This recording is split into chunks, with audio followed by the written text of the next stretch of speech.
Hi everybody, it's Az here from HeelvsBabyface on the alpha for World of Warcraft's next expansion, Legion.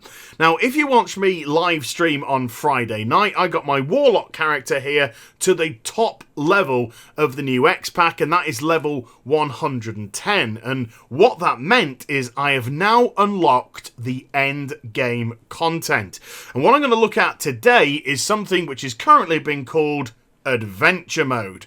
And this is a form of content that's going to allow you as the player to select the type of missions and quests that you want to do at end game, i.e. you decide what contents you play. At least that's the theory. Whether or not it's going to be successful, we shall have a look and see what works and what doesn't work. So what I'm going to do in this video is I'm going to give you an overview of what it looks like and what to kind of expect by it. Then I'm going to go into what I think they're doing correct with it so far, and things which I don't think are quite hitting the mark and could probably do with being tweaked. But at all stages in this, do bear in mind it is alpha. We're not even in beta yet. This is alpha, and this is the first iteration of this content. So probably a lot of the stuff that we're going to be looking at is just placeholdery and is always going to be subject to change. So with that said, how do you actually activate Adventure Mode? Well, the good news is you don't physically have to do anything.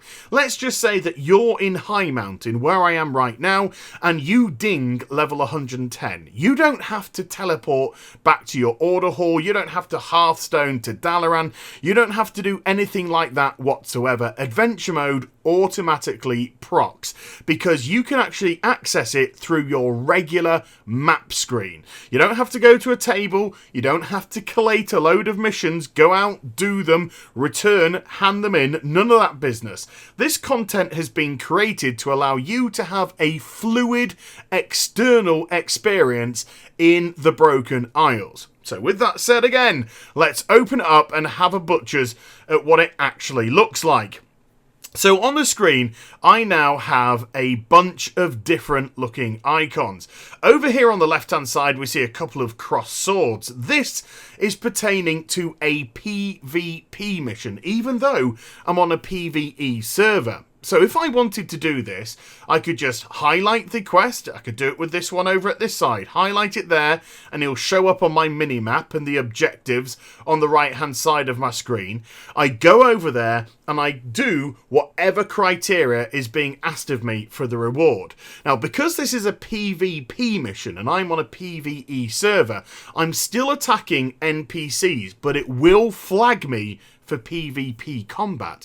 So no doubt in local defense channel, it's going to pop up that this tower is currently being assaulted by the Alliance. So Horde players now have the option whether or not they want to go over there and defend it, and let's see if we can get some PvP going, or they might just abandon you, let you do whatever the criteria of the mission is, and then you can Hearthstone out, teleport out, or just run away and hide somewhere in a corner for 5 minutes and let your PvP icon drop away.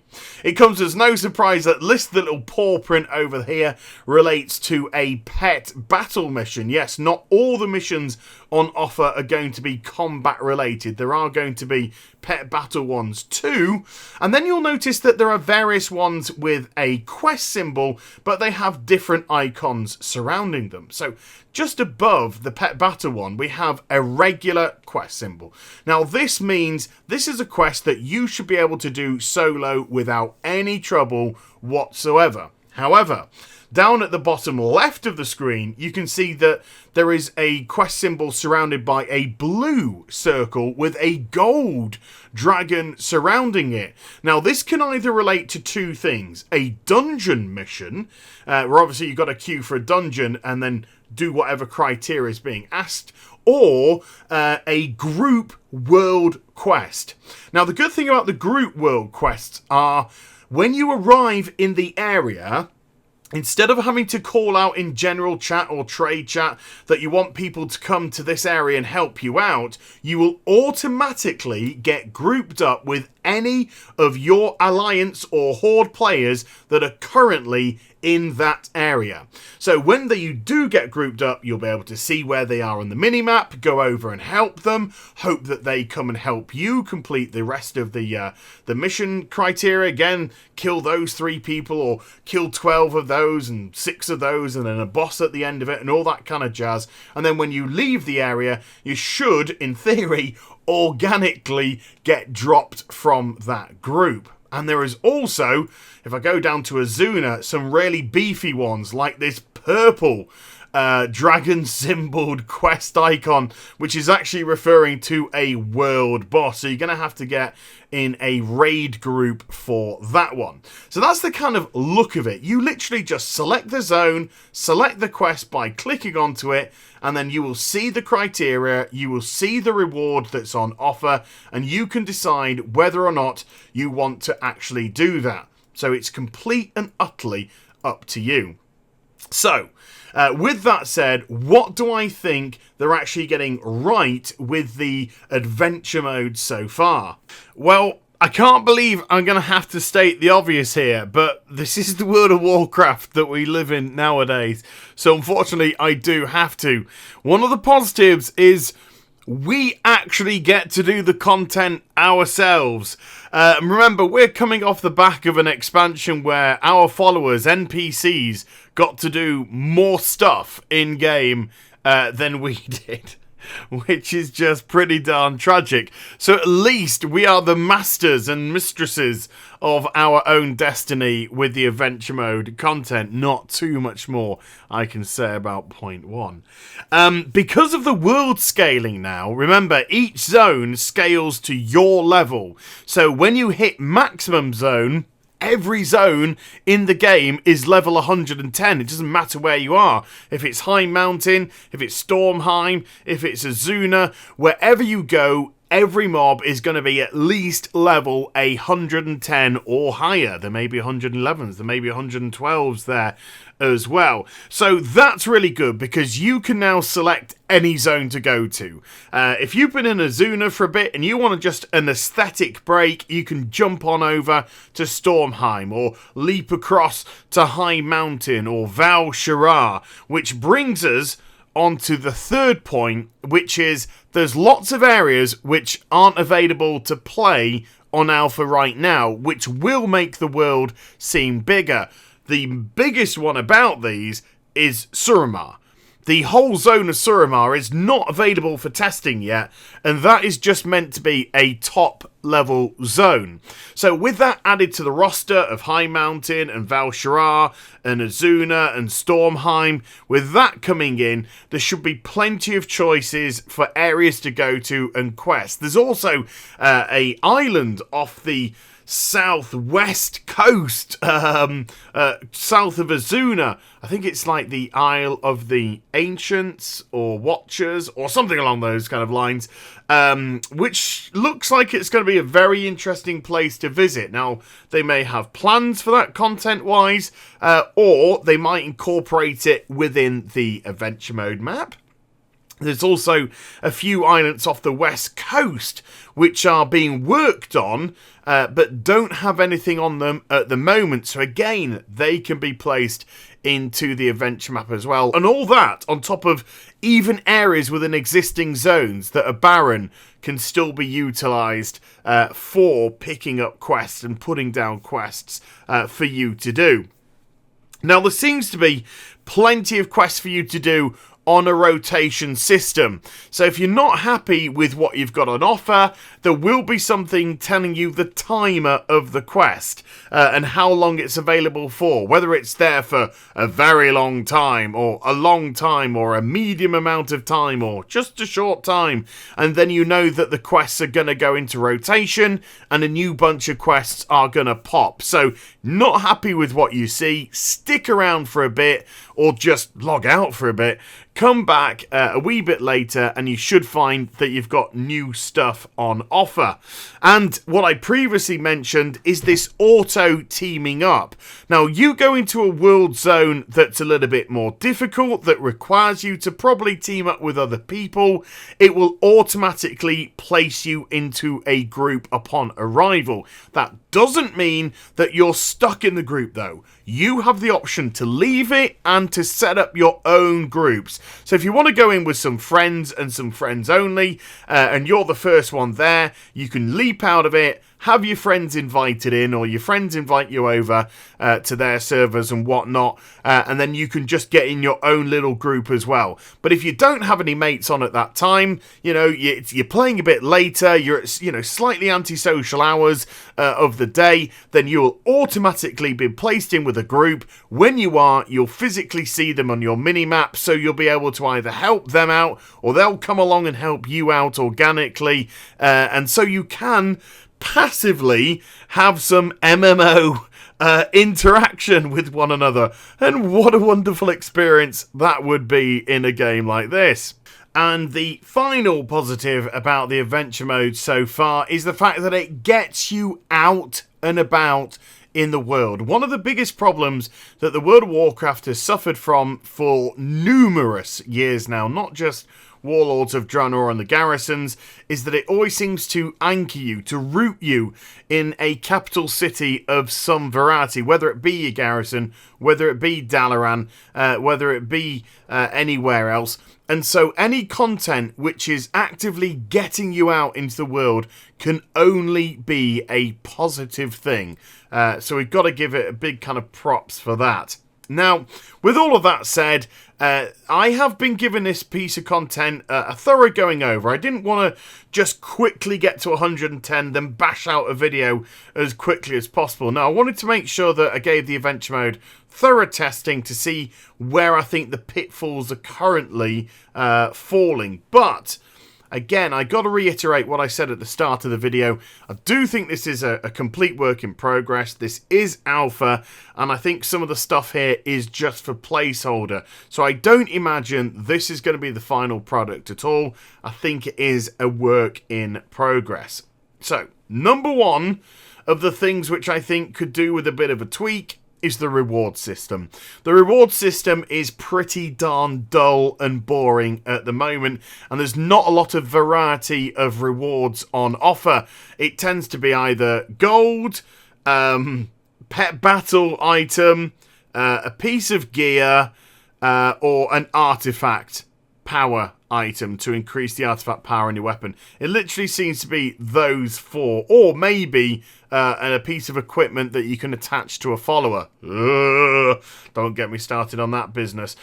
So the reward system at the minute really isn't up to much. Definitely needs a lot more variety there.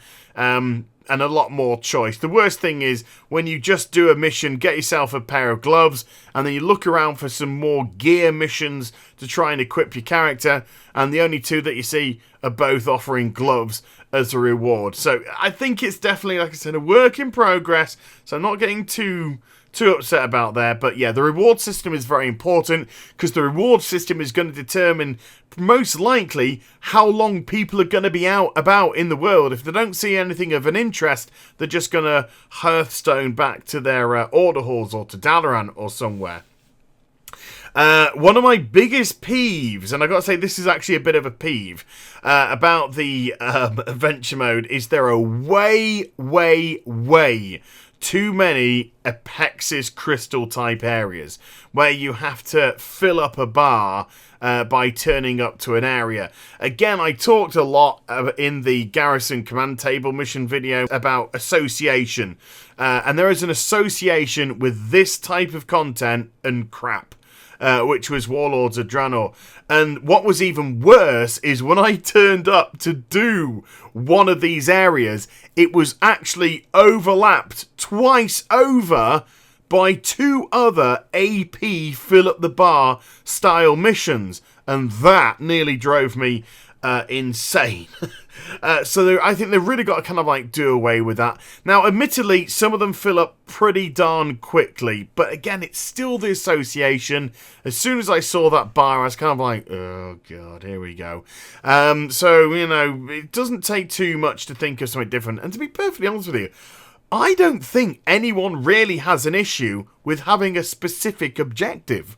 You know, if you want us to turn up and kill 25 or something, people would be quite happy to see kill 25 of them, as opposed to just killing them and see the bar going up a percentage. I could be wrong, you know, that's just my kind of personal feeling. The reputation emissaries, which are on the map, feel completely disconnected from the adventure mode situation. They don't feel organic at all. They feel very forced indeed. They're at the bottom and it says, if you complete 4 missions for this emissary, then we'll reward you with this random bag of goodies, whatever it is enclosed inside. It's just placeholder for the time being. It didn't really have any relevance. I didn't feel any relevance with the emissaries. I didn't really care about the emissaries either.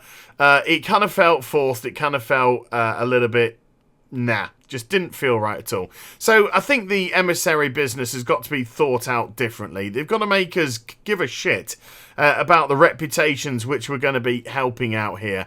And I would much rather physically interact with an emissary as opposed to just see them as a 2-dimensional figure on my map screen that's saying do 4 quests. So yeah, I think the emissaries definitely need a lot more work. One of the biggest problems was the complete disconnect from the World of Warcraft that this content brought along. There's no narrative to any of this at all.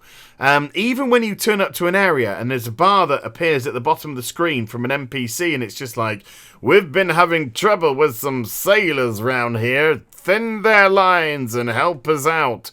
And you just get a very short kind of piece about what to do. There was no storyline. There's nothing kind of related to the Legion at all. Nothing is driving this forward that makes me really care about what I'm doing. And I think that is such an important aspect. There's got to be narrative driving the end game as well.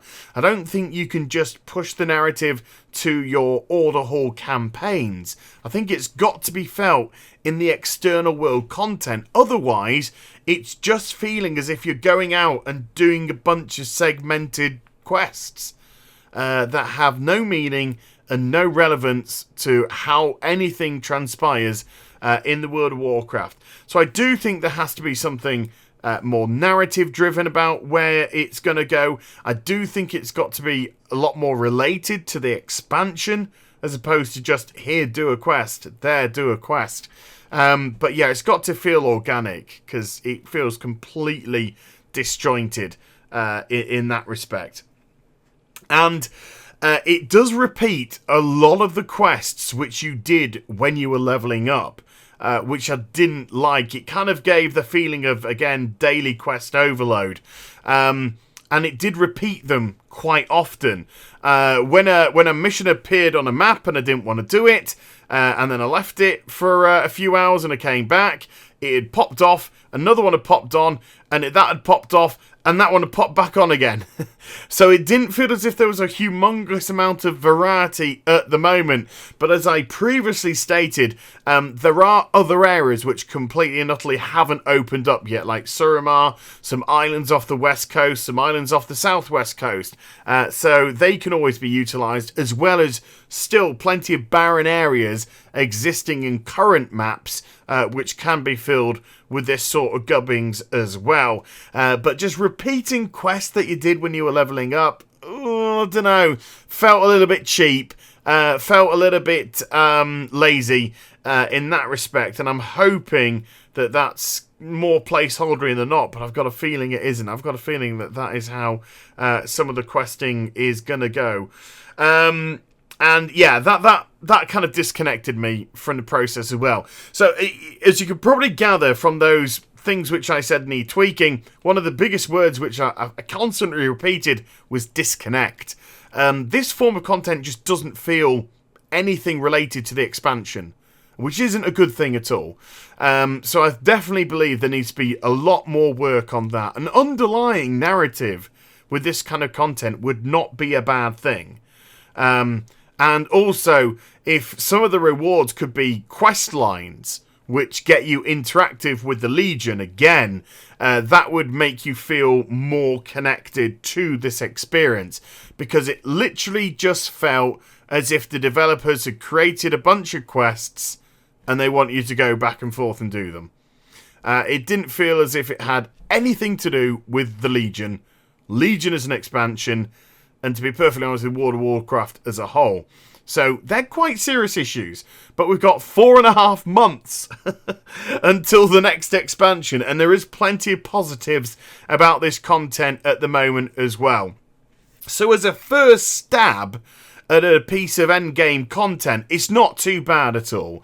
It's not too bad. It's got some underlying problems which I definitely think need to be sorted out, but the fundamentals seem okay. I like the idea of it. Conceptually, very good as well. If they can tweak up those issues, we might have some pretty decent content to get our teeth into in the next expansion. So there we go. Let me know what you think in the comment section down below, and I hope you enjoyed the vid. If you did, do give it a thumbs up and also subscribe to my channel. Follow me on social media and Twitch for live streaming. Links there in the description down below, and I'll be back with some more stuff very soon. You take care, everybody. Bye-bye.